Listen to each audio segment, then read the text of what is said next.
Hello friends, প্রবলেমটা solve কী করে করবো দেখো। এটা শর্ট ট্রিক একটা আছে, সেটা তোমাদের শিখিয়ে দিচ্ছি যারা সিজিএল বা এসএসসি নিয়ে পড়ে আছো তাদের জন্য। রুট ওভার কী করবে, যেহেতু এটা প্লাস আছে তাহলে আমরা করব এটা, যদি যে ভ্যালুটা দেওয়া থাকবে সেটা স্কোয়ার হবে -4 করে দেবে, হয়ে যাবে অ্যান্সার।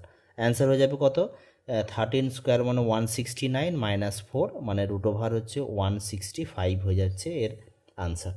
কিন্তু কী করে এলো সেটা যদি জানতে চাও তাহলে দেখো, আমরা একটা ফর্মুলা জানি, এ প্লাস বির হোল স্কোয়ারের ফর্মুলা হয় a minus b whole square plus 4ab।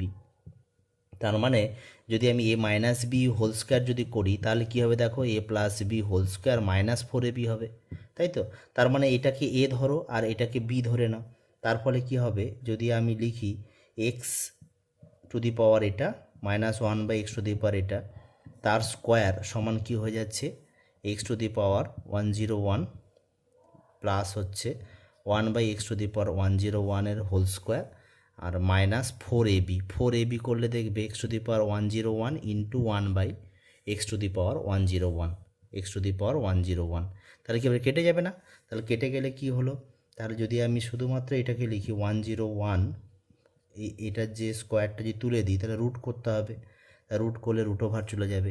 এবার দেখো এটার ভ্যালু কী হবে, এটার ভ্যালু তো 13 দেওয়া আছে, তা 13 স্কোয়ার -4 হবে, তাহলে 169 -4 তার রুট ওভার সমান হচ্ছে রুট ওভার 165। এই হয়ে গেল আমার অ্যান্সার।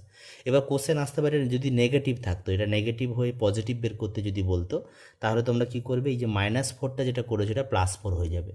এইভাবে তোমরা এই ধরনের অঙ্ক তোমরা ট্রাই করতে থাকো, চেষ্টা করতে থাকো। Thank you very much.